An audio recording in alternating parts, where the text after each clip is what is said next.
अस्सलामुअलैकुम वरहमतुल्लाहि वबरकातुहू। आज बड़ी देर के बाद जनाब दानिश साहब से बात करने का मौका मिला है। मुलाकात तो अक्सर होती रहती है मुख्तलिफ़ जगहों पे, लेकिन आज जो है बड़ा रिलैक्स माहौल है। और हम वॉक करने के बाद, पहले आपको पता है कि हमने अकरम सईद साहब की तकरीब में इकट्ठे थे, अब वॉक की है। वॉक करने के बाद हम लॉन में बैठे हुए हैं। तो मैं दानिश साहब से सिर्फ ये पूछना चाह रहा हूँ कि जो उनकी नई बुक आ रही है वो मुरतब कर रहे हैं माँ जी, वो कब तक मार्केट में आ जाएगी, और उसके हवाले से ज़रा थोड़ा सा हमें बताएं कि वो इस बुक में क्या कुछ शामिल करना चाह रहे हैं और उनकी इस बुक के से क्या तवक्कुआत हैं। हाँ जी दानिश साहब। जी बिस्मिल्लाहिर्रहमानिर्रहीम।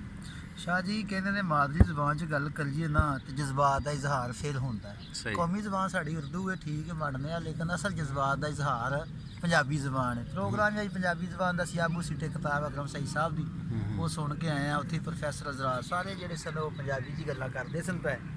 तो तुसां गल कीती है जी ਜਿਹੜੀ ਤੁਸੀਂ किताब मुरतब करते जे पे उहदे हवाले नाल डिस्कस करो। तो किताब लिखन का प्रोग्राम ये बनया है, ये समझो कि कुदरत की कनायत होंगी है कि अच्छा गिफ्ट हो जाए या अच्छा ख्याल आ जाना। माँ जी तो असी किताब लिखना चाहते हैं, और किताब लिखन का मकसद ये वे कि जोड़े लोग माँ जी के नाल मुहब्बत करते हैं उन्होंने वास्ते एक अनमोल खजाना बनाया जाए। जिन्हों दी मावां जिंदा ने वो भी उन्होंने पढ़नगे, तो जिन्हों की इस दुनिया में पर्दा कर गई ने वो भी पढ़नगे, और अपने दोस्त अहबाब को वो तोहफे भी पेश करनगे माँ जी के हवाले नाल। और माँ जी के हवाले नाल असीं जिहड़ी किताब मुरतब करने वो उनकी सूरत हाल की होनी, हैयत की होनी है, उहदे मवाद की होना है कि जिहड़े साडे दुनिया अदब के बड़े बड़े लोग ने, मनशा जात साहब ने, अंसारी साडे, बल्कि मैं तो अपना दादा जी भी कहना वा तो नाना भी कहना, क्योंकि साडे वड्डे जो है उन्होंने माँ जी के खाका लिखा है। कुदरतुल्लाह शाह साहब जिन्हें साडे दुनिया अदब का बड़ा वड्डा मोहतबर नाम, उन्होंने माँ जी के खाका लिखा है। तो अपना अशफाक विरक साहब ने उन्होंने खाका लिखा है।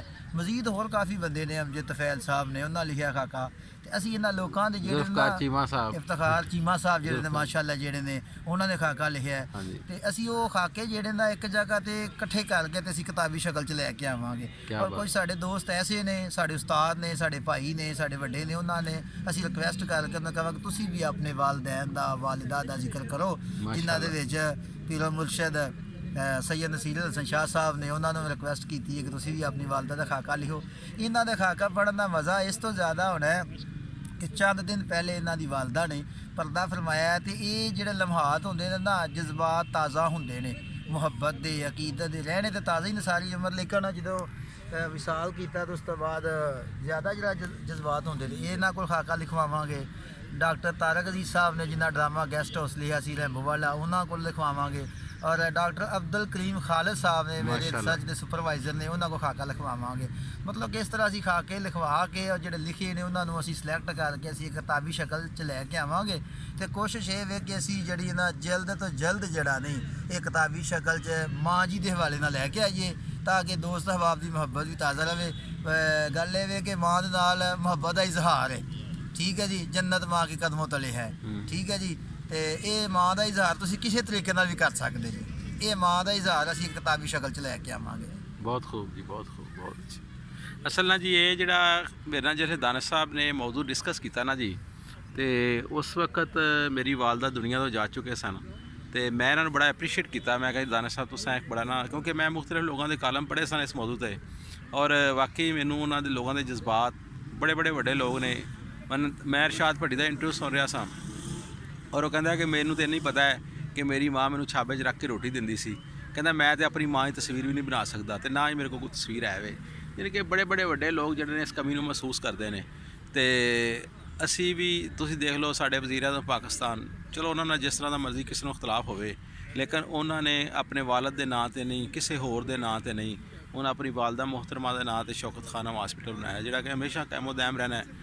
इमरान खान का नाँ ख़त्म हो जाएगा, लेकिन इमरान खान के जोड़े ख्यालात ने या उसकी माँ को जो उन्हें ट्रिब्यूट पेश किया है, ये आने वाली नस्ल वास्ते या मशले राह है कि हर बंदे को चाहिए कि अपनी माँ वास्ते कोई ना कोई करके जाए। तो मैनू बड़ी खुशी हुई है कि जनाब दानिश साहब ये काम किया है, और ये दानिश साहब वास्ते ही बड़ा अच्छा है कि अल्लाह ताला उन्होंने वालदा का साया हमेशा उन्होंने सिर पर सलामत रखे।